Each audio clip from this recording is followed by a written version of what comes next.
But let me ask you this, right?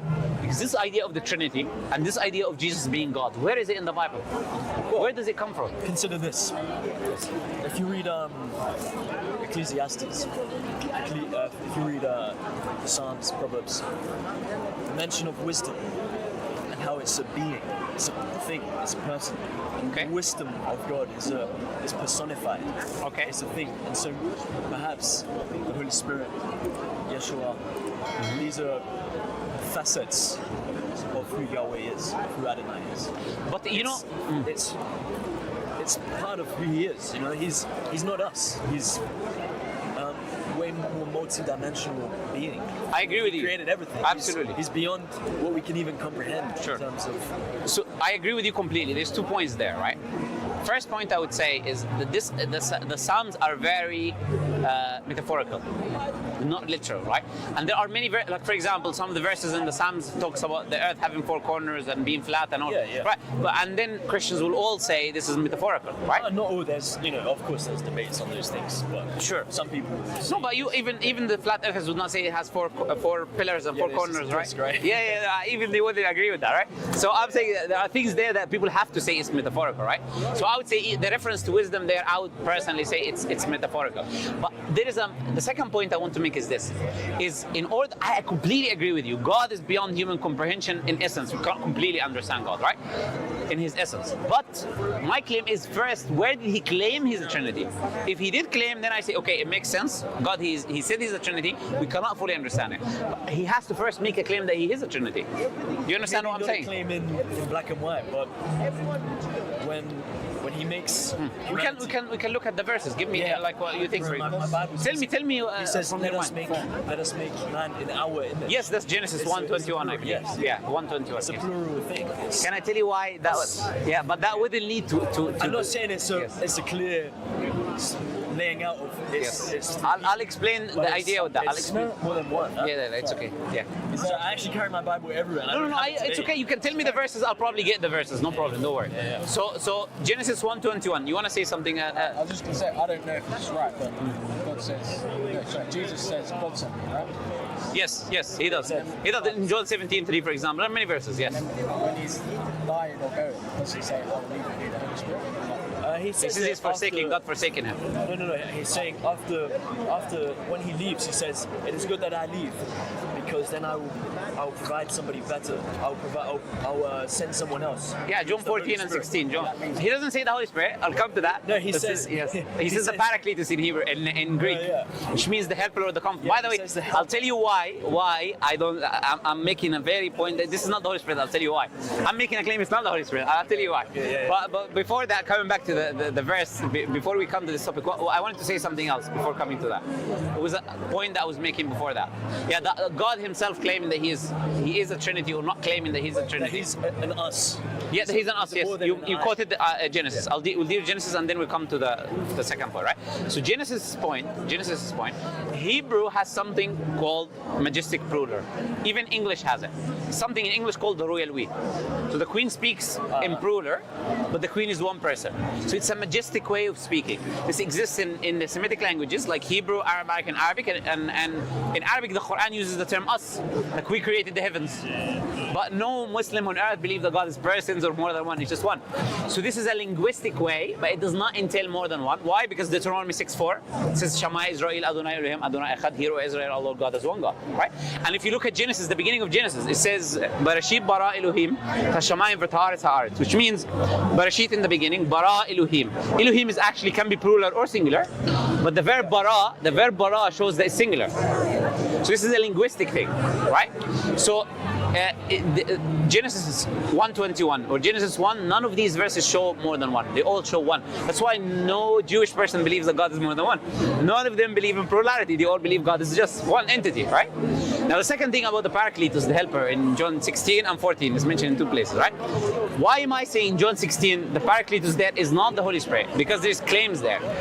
you believe the Holy Spirit, or most of Christians believe the Holy Spirit is fully God, right? Part of the Trinity, a person of God, right? So does the Holy Spirit need permission to speak? Does God need permission to speak? No. So the person that is going to come, according to the verse, it says he will not speak of his own. He needs permission to speak. He cannot speak of his own.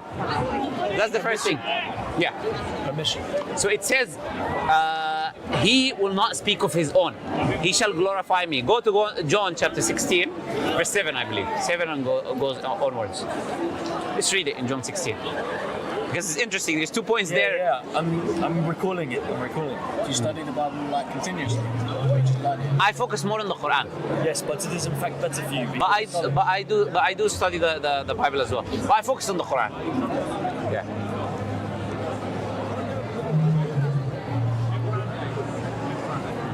Yes, he will not speak of his own, Yes. but will tell you what he has heard. Yes. So that means he doesn't speak with his own authority. It means he needs to be told, right? What someone tells him something and he says it. So that So would. you think this is Muhammad?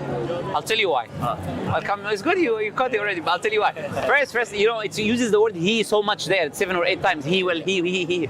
It's given a reference to a he there, right? Second thing, it says when I go, he shall come. But do you agree with me? The Holy Spirit was already there. Well, yes. In the baptism, the dove, all of that. Yeah. Yeah, it was already there. So this is not talking about the Holy Spirit, because it says when I go, I cast out devils with the Spirit of God, Jesus, right?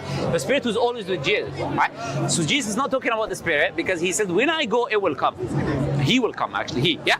So why do we say this is referring, or this is an interpretation, you can accept it or not, right? We say this can be referring to the Prophet Muhammad. I've heard this before about other kind of Christian sects, like the guys who claim to be kind of latest Christian guys. So I've heard this. Do you know why I'm saying that? About Muhammad. Do you know why? Because this verse uses the term the Spirit of truth. Spirit of truth. And Jesus says in John, 1 John, he says in chapter 3, I believe. 1 John, he says, test the spirits to know if they are from God. Right? So he claims that prophets are spirits. And then he speaks about false prophets and true prophets. So he uses the term spirit, true spirit, and false spirit for the prophets. So I'm making a claim there. It says the Spirit of truth. This terminology has been used in the Bible for prophets. So it would make sense. There's a way to test. And what is it? 1 John. First John chapter 3, I believe. Let's go to chapter 3 or 4, one of the two. 1 John.